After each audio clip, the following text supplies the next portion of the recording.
Garde ta gosse et va au diable, a crié mon mari pendant l'audience de divorce. Mais quand la juge a lu le contenu de mon héritage, la salle entière s'est figée.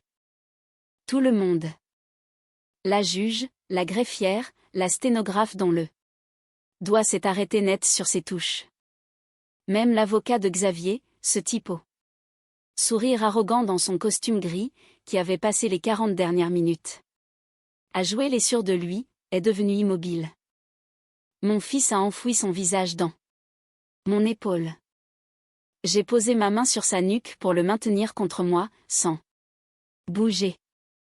Xavier se tenait à la table du plaignant, le torse bombé, la mâchoire serrée. La posture d'un homme qui a déjà écrit la fin de l'histoire dans laquelle il se trouve. Il arborait cette posture toute la matinée. Il l'avait portée sous diverses variantes depuis 6 mois. Depuis ce mardi après-midi où il est entré dans notre cuisine pour demander le divorce, comme on réclame l'addition au restaurant, prêt à partir, déjà mentalement ailleurs. Il n'avait pas encore vu mon dossier. La juge a tourné une page, puis une autre, ses sourcils se sont légèrement haussés. L'expression contenue d'une professionnelle face à quelque chose d'inattendu. Elle a dit, je dois vous parler de mes mains avant toute chose. Je fais des ménages chez les particuliers depuis l'âge de 23 ans. Du nettoyage professionnel, résidentiel, et un peu de tertiaire. 3 à 4 clients par jour. C'est le genre de travail qui s'accumule dans le corps, comme tout travail physique, dans mes articulations, dans cette douleur précise qui commence à la base de ma colonne vertébrale vers 14 heures. Et qui est totalement installée quand je rentre chez moi. Mes mains ne sont pas douces. Elles ne l'ont pas été depuis 11 ans.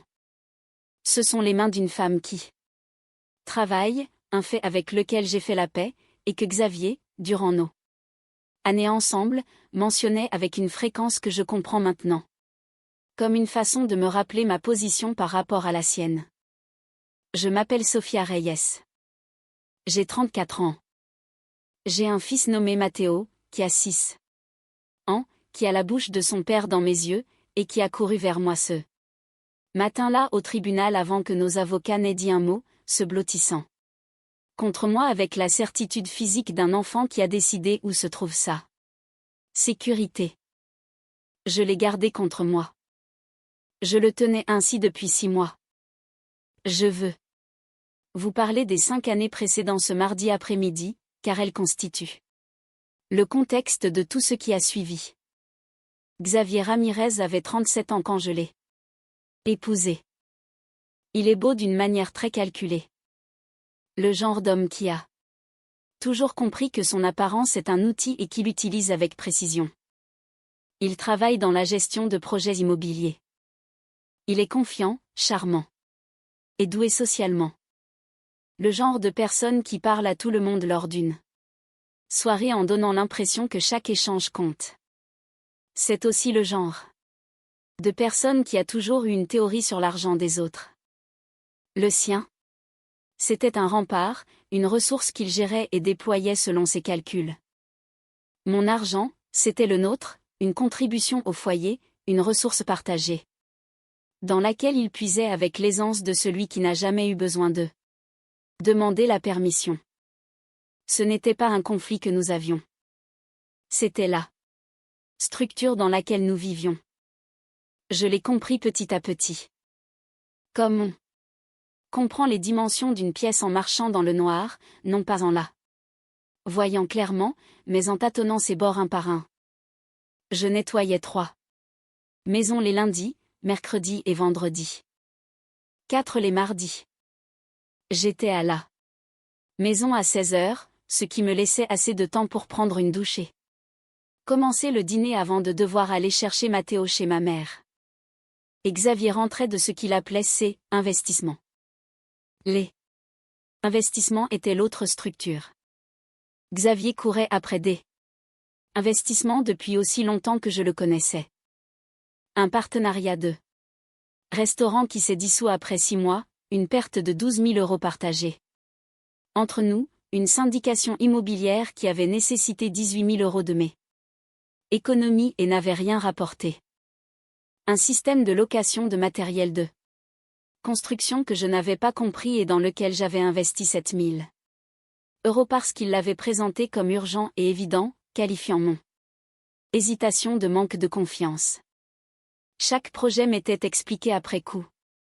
Chaque projet était décrit comme temporaire. Chaque projet, quand il échouait, était requalifié en expérience enrichissante, en manque de chance ou en faute d'un partenaire défaillant. J'ai arrêté de compter à 40 000 €. J'ai continué à faire le ménage. La première fois que je l'ai senti, c'était un jeudi en février. Il était rentré tard, plus tard que d'habitude, ce que j'avais cessé de noter précisément car le suivi commençait à ressembler à de la surveillance. Et je ne voulais pas être cette personne. Il m'a embrassé sur la joue en entrant. Routine, correcte, et sur son col, juste sous la mâchoire, une odeur qui n'était pas son eau de Cologne et pas mon parfum, et qui n'était pas ambiguë. Pour quiconque a passé assez de temps avec une autre personne pour savoir comment elle sent. Je suis restée dans la cuisine, cramponnée au bord du plan de travail, à réfléchir à ce que je venais d'enregistrer. Puis je me suis dit des choses raisonnables. Un collègue, une accolade, la proximité dans une situation de travail qui n'avait aucun autre sens. Je me suis dit ces choses avec la diligence spécifique de quelqu'un qui sait qu'elle se raconte des histoires, mais qui le fait quand même parce que l'alternative nécessite une réponse qu'elle n'est pas encore prête à donner. Je n'ai rien dit. J'ai continué à surveiller. 6 semaines de surveillance. 7. Les soirées tardives adoptant un modèle. Le téléphone dans sa poche, écran vert. Le bas sur la table. Une habitude qui s'est développée avec le naturel. Désinvolte de quelque chose qui a été pratiqué jusqu'à ce que cela semble accidentel. En avril, je l'ai confronté. J'avais choisi mes mots. J'avais pensé à la conversation pendant des jours. Pas vraiment une accusation, mais une ouverture, une question honnête, la version qui lui donnait la chance de me dire quelque chose de vrai. Xavier, ai-je dit, je dois te demander quelque chose. Il a levé les yeux de son téléphone, sans méfiance. Tu vois quelqu'un? Il a ri. Un vrai rire. Pas le rire inconfortable de celui qui se fait prendre, mais le rire plein de mépris d'un homme qui a décidé que la question est en dessous de la dignité d'une vraie réponse. Te tromper, s'il te plaît. Quand aurais-je même le temps?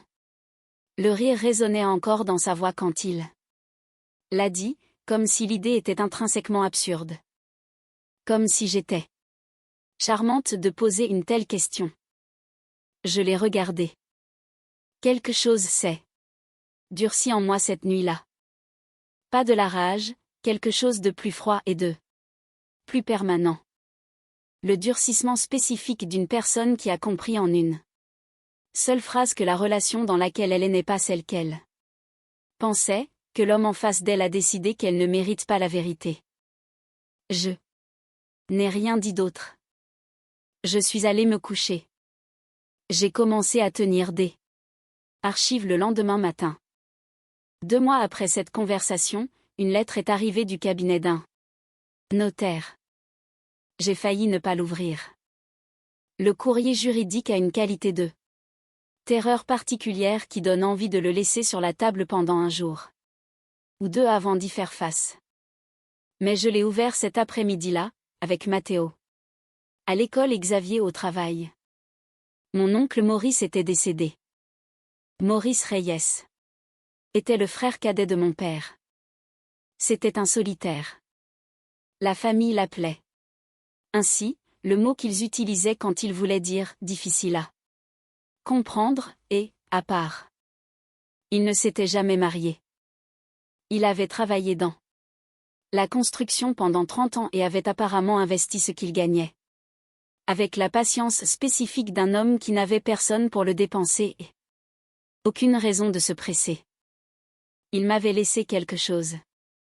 Un terrain commercial dans le centre-ville, environ 2800 mètres carrés, actuellement loué.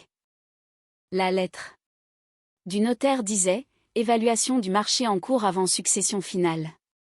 Estimation entre 3,8 et 4,2 millions d'euros. » Je me suis assise sur le sol de la cuisine. Je suis restée là un long moment. Puis j'ai essuyé mes yeux et j'ai appelé mon avocate, une femme nommée Carmen Soli, 8 ans d'expérience en droit de la famille et droits immobiliers, que j'avais trouvé 6 semaines plus tôt par une collègue et que j'avais déjà consulté 2 fois discrètement sur ce que je devrais faire quand Xavier ferait le mouvement que j'anticipais. N'en parler à personne, ai-je dit. Pas avant le jour de l'audience. Une pause. Sophia, a dit Carmen prudemment. C'est une consigne inhabituelle. Je sais. Ai-je répondu. Comprenez-vous pourquoi je la donne? Une autre pause, plus longue cette fois. Oui, a-t-elle dit. Je comprends parfaitement. Je n'en ai parlé à personne d'autre. Ni à ma mère, ni à mes sœurs, ni aux amis. Qui auraient voulu célébrer, en célébrant, auraient rendu le secret impossible à garder. Sûrement pas à Xavier.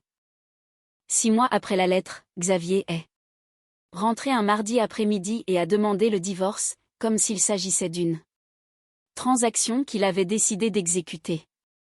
Comme s'il avait fait les calculs. Trouvé le résultat favorable et qu'il passait maintenant à la mise en œuvre. Je pense que nous nous sommes éloignés, a-t-il dit, la phrase toute faite de quelqu'un qui a pratiqué. Appelle ton avocat, ai-je dit. Il a cligné des yeux. Il s'attendait à autre chose. Des larmes peut-être, ou le mutisme gelé de quelqu'un qui a été pris au dépourvu. J'attendais cela depuis 6 mois. J'avais passé 6 mois à m'assurer que je ne pouvais pas être prise au dépourvu. Son avocat s'appelait Rulfo Vargas. J'ai appris cela de Carmen 2 jours avant la première audience. J'ai aussi appris de Carmen qu'il avait un style professionnel spécifique, agressivité dans les petits comités, retard administratif, et une tendance à présenter les positions de son client comme si favorable que l'avocat adverse ferait mieux d'accepter une transaction plus tôt que de perdre le temps du tribunal. La première réunion a eu lieu au cabinet de Vargas, qu'il avait apparemment conçu pour être visuellement intimidant. Meubles lourds, diplômes encadrés, le décor spécifique d'un homme qui factura l'atmosphère.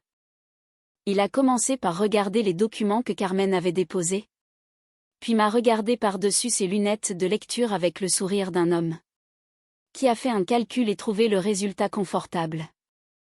Mon client est prêt à être généreux, a-t-il dit. Compte tenu de votre profil financier, pas d'actifs, pas d'économie, pas de qualification professionnelle. Il propose 200 € par mois de pension alimentaire. C'est plus que ce que le tribunal exigerait probablement. Le sourire s'est élargi. Je suggère que vous acceptiez avant que sa patience ne change. 200 € par mois. Pour la femme qui avait mis 40 000 € dans ses investissements. Pour la femme qui avait nettoyé 4 maisons par jour pour tenir le foyer pendant qu'il poursuivait des chimères qui s'évaporaient. Pour la femme qui était à 6 ans face d'un avocat et à qui on offrait une somme qui ne couvrirait même pas une semaine de course. J'ai souri. D'accord, ai-je dit. Vargas a cligné des yeux. Il s'attendait à une négociation. Il s'attendait à des larmes, de la colère ou à la contre-offre qu'il avait préparée. Il ne s'attendait pas à une femme qui dit « d'accord » et garde ses mains immobiles sur ses genoux. Il a regardé Carmen. Carmen n'a rien dit. Bien, a dit Vargas en se réajustant. Nous allons procéder avec cette compréhension. J'ai hoché la tête. Je suis rentré en voiture. J'ai appelé Carmen depuis le parking. Comment est le dossier, ai-je dit. Complet, a-t-elle dit. Chaque document est chronologique. J'ai fait confirmer par le bureau des successions le moment de la libération. Tout sera recevable à la date de l'audience. Bien, ai-je dit. Sophia, a dit Carmen, quand cela tombera, ce sera un moment significatif. Dans cette salle. Je sais, ai-je dit. Es-tu prête pour cela? J'ai pensé à mes mains, aux 11 ans de ménage, aux 40 000 €, au rire qu'il m'avait jeté quand j'avais demandé s'il voyait quelqu'un. Oui, ai-je dit. Le matin de l'audience, Matteo s'est réveillé à 6 heures.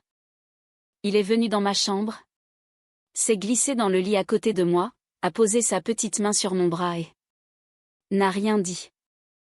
Il fait ça parfois, apparaît sans demander et offre sa présence. Sans mots. Il a 6 ans et comprend déjà des choses sur le réconfort que certains adultes ne comprendront jamais.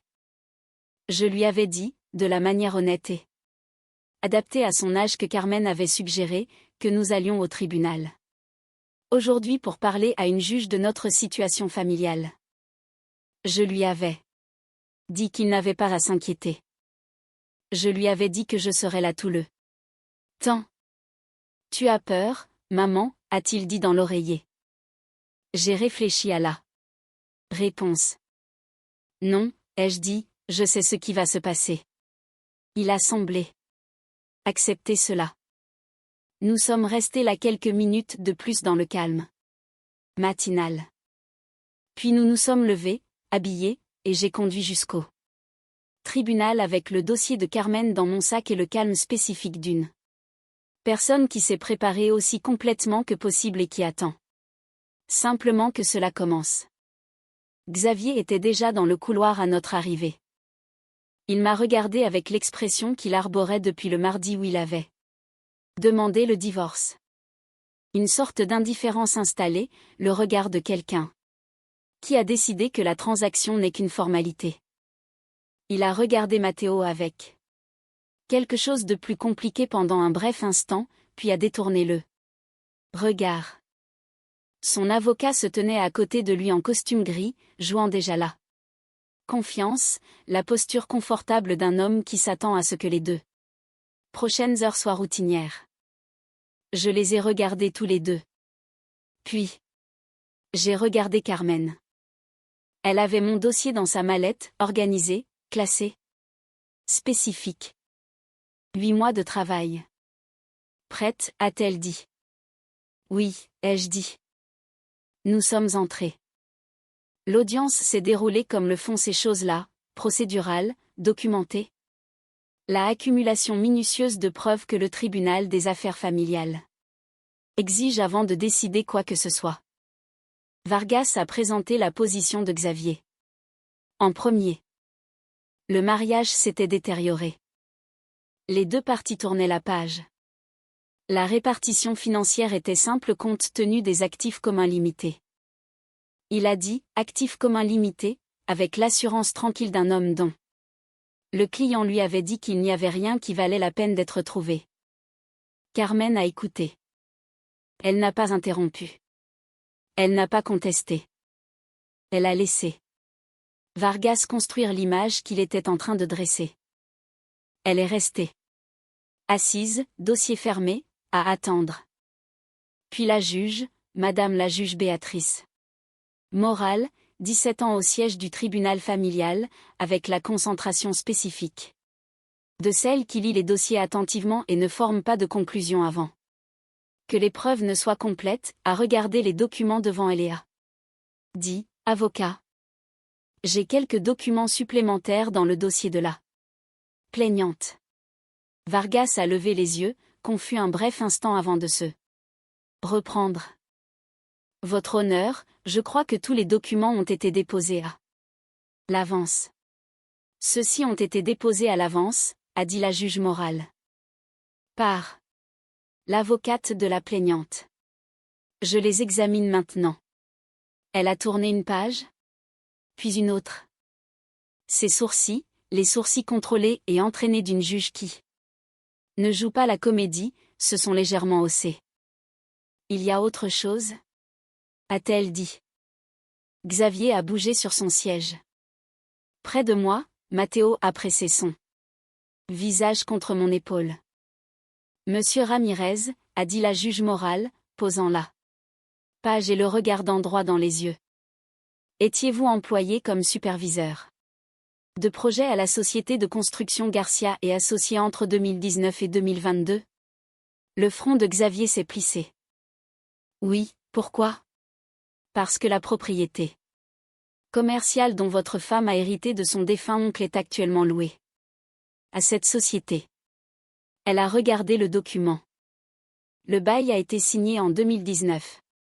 Des paiements mensuels de 45 000 € versés à la succession de Maurice Reyes. Placé sous séquestre durant la période d'administration de la succession. Elle a levé les yeux. Ces paiements sont maintenant libérés. Nous parlons de 1,62 million d'euros de revenus locatifs accumulés.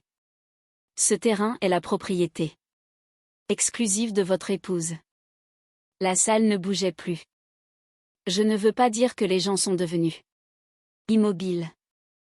Je veux dire que la salle elle-même a semblé s'arrêter. L'air, la lumière, la qualité particulière d'un espace où quelque chose d'important tombe. Et où chaque personne présente le comprend simultanément. La couleur a quitté le visage de Xavier par étapes, pas tout d'un coup. D'abord la chaleur est partie. Puis le teint sous-jacent, jusqu'à ce qu'il ne reste que le gris blanc. Spécifique d'un homme dont le corps a redirigé ses ressources loin de son visage. Vargas a émis un son, pas des mots, un son. Il y a aussi un deuxième document, a dit la juge morale. Elle l'a ramassé. Votre signature apparaît. Sur l'autorisation de renouvellement du bail de 2021 en tant que superviseur de projet pour Garcia et associés. Vous avez co-signé l'autorisation confirmant les termes du bail et la structure de paiement pour la propriété à cette adresse. Elle l'a posée. La même propriété que votre femme possède maintenant. Vargas a posé la main sur le bras de Xavier. Carmen s'est levée. Votre honneur, je souhaiterais également attirer l'attention de la Cour sur la pièce F.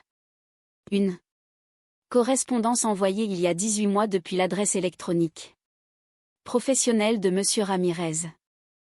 Dans laquelle il écrit, elle a marqué une pause. Pour trouver la ligne, bien que je soupçonne qu'elle l'avait apprise par cœur. Ma femme pourrait avoir un lien avec le propriétaire décédé du terrain Reyes. Sur l'avenida centrale. J'enquêterai et confirmerai quand il sera approprié. La salle a absorbé cela. Cet email a été envoyé, a poursuivi Carmen.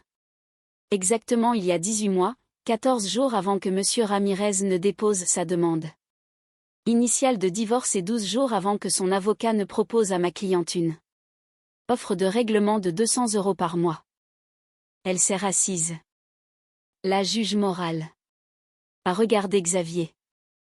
Monsieur Ramirez, a-t-elle dit, vous avez signé des documents relatifs à un bail sur une propriété dont vous aviez des raisons de croire que votre femme pourrait avoir des intérêts.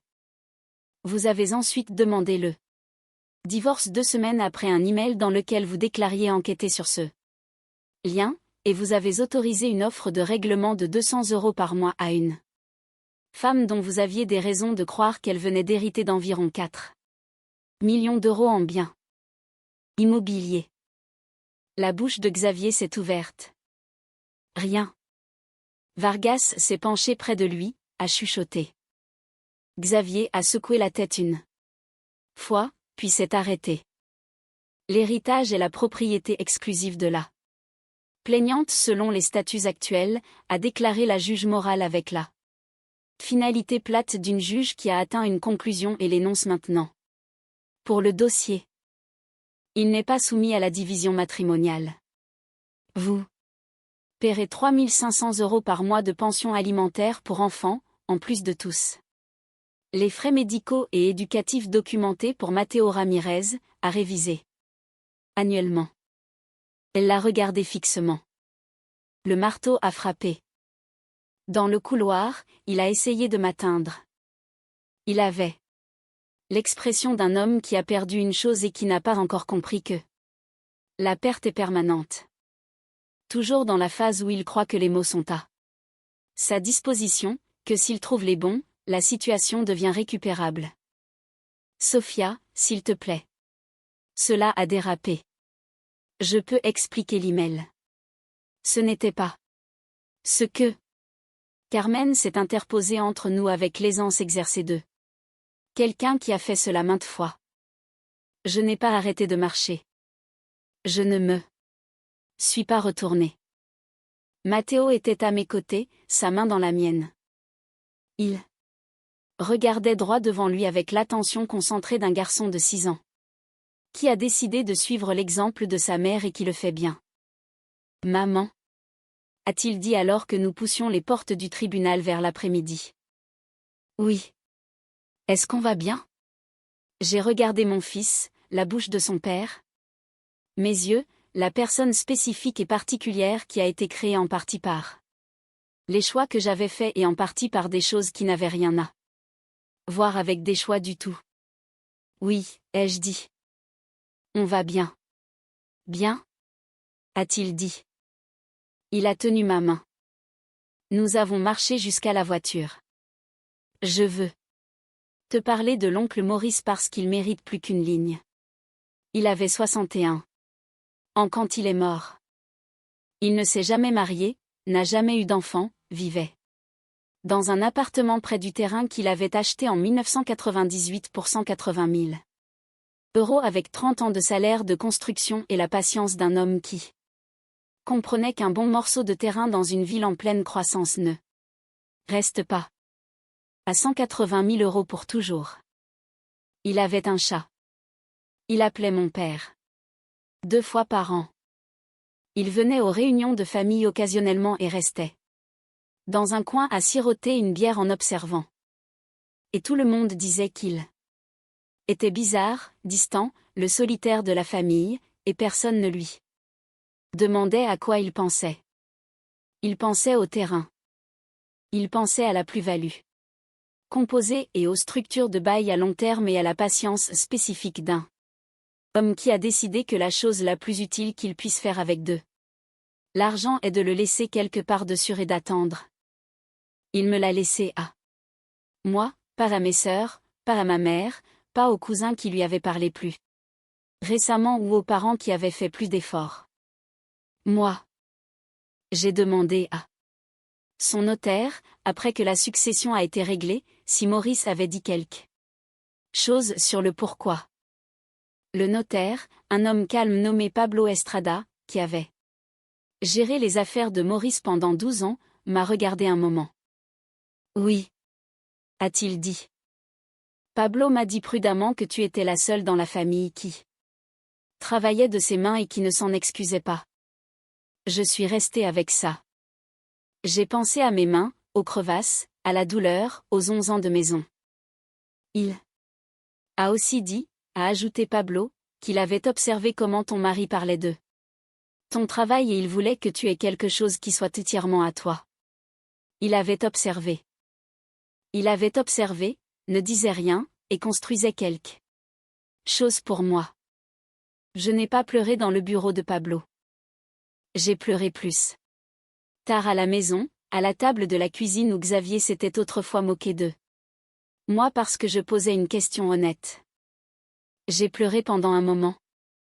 Puis je me suis arrêtée, j'ai préparé le déjeuner de Matteo pour le lendemain et je suis allée me coucher. Le terrain génère actuellement 45 000 € par mois en revenus locatifs. Le bail avec Garcia est associé à encore 4 ans, après quoi j'aurai l'option de renouveler ou de développer.